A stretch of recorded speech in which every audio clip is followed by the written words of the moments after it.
8 de janeiro, todo momento ele tem um fio de meada. Nada acontece assim. A gente sabe que a história ela está encadeada. Então, quando a gente analisar o 8 de janeiro, a gente tem que ver os antecedentes desse 8 de janeiro. Qual era a moldura dele, qual era o contexto que ele se deu, qual foi o discurso que inspirou o 8 de janeiro. Não é? E ninguém aqui é ingênuo. Não é? Então, o 8 de janeiro foi um momento preocupante e acabou representando uma ameaça clara à democracia. Isso é um negócio ululante. Não tem mais, a história está aí, a história está consolidada, não tem mais como apagar a história. Não é? Os fatos em si, claro que se houve momentos que as pessoas sofreram, muita gente ingênua veio de lá para cá, mas o fato é que o bojo do movimento era um movimento golpista. Ele queria, era um movimento... Posso falar? Obrigado, a democracia agradece. Então... Só um minutinho, vamos... Tá, eu também. Vamos garantir a palavra aqui Por favor. Do jornalista Hollenberg. Por favor. Então, o discurso já era esse. Na porta do QG já era esse. Depois da eleição já era esse. Da reunião, quer dizer, se tentou desmoralizar o sistema eleitoral brasileiro pelos quais os senhores senadores e deputados foram eleitos. Entende? Então, acho que é óbvio, é claro que cada um pode ter uma opinião diferente, mas é o seguinte, a Constituição de 88 que nos rege e que foi voltada pelos senhores parlamentares, seja no Senado, seja na Câmara, diz lá, a independência e harmonia entre os poderes, primeiro, e diz lá que como é que é o processo de eleição, de escolha dos ministros do Supremo. A escolha do ministro do Supremo passa por aqui, pelo Senado Federal, não é? E que o Senado Federal quer a Câmara Revisora. Então, eu vi aqui críticas, eu tenho críticas, eu sou filho de magistrado, e meu pai era daquela velha guarda que dizia que o magistrado só deve falar nos autos. Mas eu estou aqui como jornalista aposentado, com muita honra, representando a Associação Brasileira de Imprensa, certo? Bom, então, na visão da Associação Brasileira de Imprensa, houve um momento que não podia passar em branco, não podia passar em branco, não podia passar em branco. Tinha que haver um momento de cobrança daquilo. E está tendo. Alguns podem divergir, tem gente aqui com muito mais qualificação do que eu do ponto de vista jurídico, mas o fato é que a pregação contra o regime instituído, digamos, assegurado pela Constituição, foi evidente. Evidente. E me desculpe, estou aqui o senador Flávio Bolsonaro, mas houve um agente catalisador disso tudo. E o agente catalisador, por coincidência, foi o presidente da República. Minha gente, o só um minutinho. Catalisador foi o presidente da República. Por quê? O presidente da República convocou 120 embaixadores. Gente, só um minutinho, vamos ouvir. Posso concluir? Gente, só um minutinho, eu vou ser breve. Vamos ouvir. Eu vou ser breve. Eu não vou ocupar os meus 20 minutos. Gente, vamos ouvir o Hollenberg, vamos ouvi-lo, por favor, gente. O agente catalisador foi o presidente da República. E isso é muito grave. Por quê? Gente, vamos deixar ele falar, por favor. Eu teria direito a 20 minutos, vou usar só 15. Só 15. Pois bem, então, quando o presidente está agora sendo julgado pelo Tribunal Superior Eleitoral, quando o presidente convocou 120 embaixadores para desqualificar o sistema eleitoral brasileiro. Não, isso é papel, desculpem, minha gente, vocês são patriotas, mas eu também sou. Eu também sou patriota. Só um minutinho. Eu, como cidadão brasileiro, gente, sou patriota. Vamos deixar ele falar. Gente, vamos como cidadão brasileiro, sou patriota.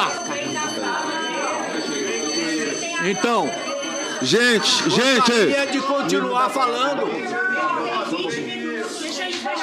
Gente, ele está aqui como representante da ABI. Por favor, vamos ouvi-lo. Existem as vozes discordantes, existe. Por favor.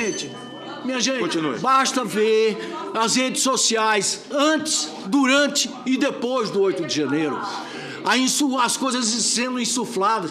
Basta ver, eu queria que o general Mourão estivesse aqui. Como é que o Exército Brasileiro fica complacente com aquele acampamento, sem sentido nenhum do ponto de vista das Forças Armadas brasileiras? Calma, deixa eu comentar o seguinte. Não houve nada na história política brasileira... Gente, só um minuto. ...tão grave como essa a lançar o golpe militar de 64. Como é que foi tudo articulado, combinado? Aqui a companheira aqui, a senhora Gabriela, apresentou 5 ou 6 imagens. Eu poderia apresentar 1000 imagens que estão na rede social. Eu podia apresentar 1000 depoimentos da turma que depredou, orgulhosa, de dizer, estamos aqui, vamos conquistar o poder. Vocês não podem se manifestar. O Supremo Tribunal Federal, minha gente, e achar que isso não houve uma tentativa. Nós temos um magistrado aqui.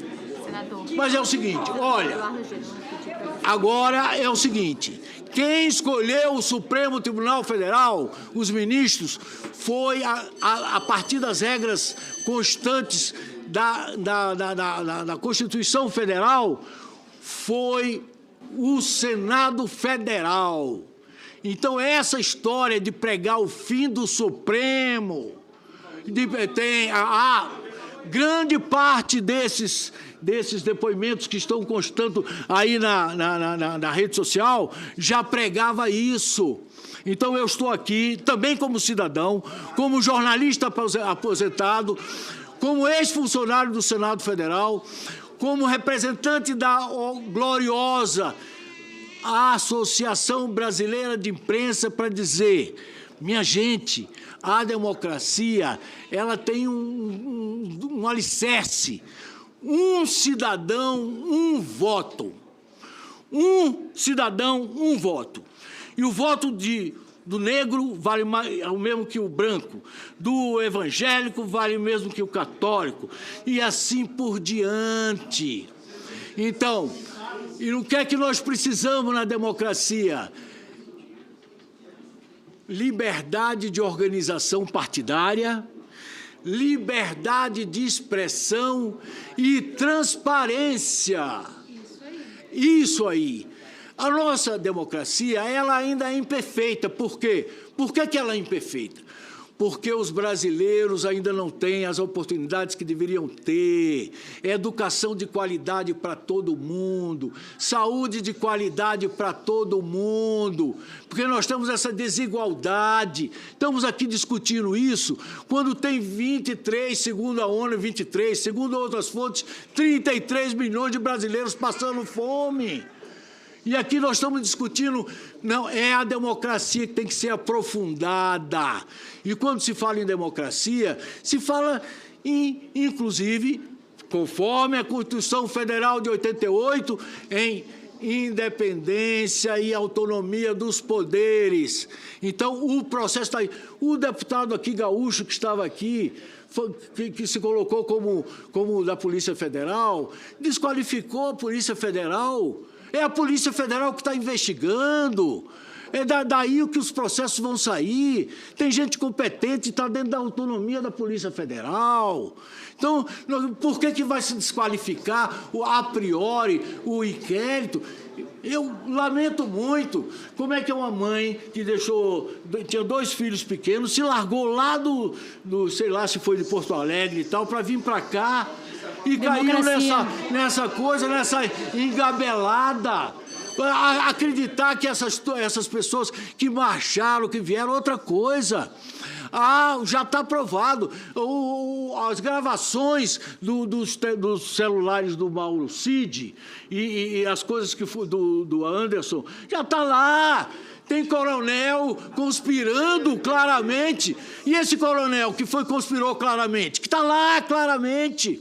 Cadê o presidente Bolsonaro? Não vai dar o golpe. Cadê? Onde é que está o golpe? Tem que dar o golpe. Tem que dar. Não é? Então é o seguinte. A história não dá para ser borrada, apagada. A história está escrita.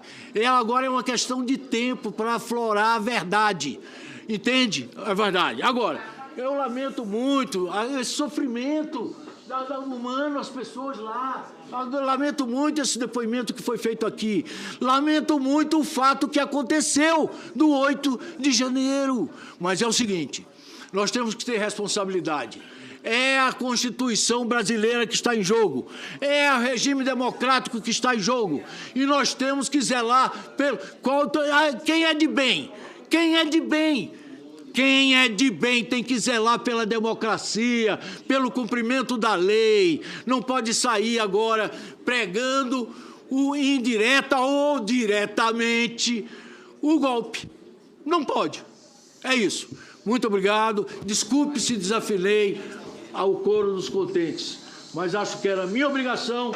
Eu estou representando aqui a posição majoritaríssima dos jornalistas brasileiros.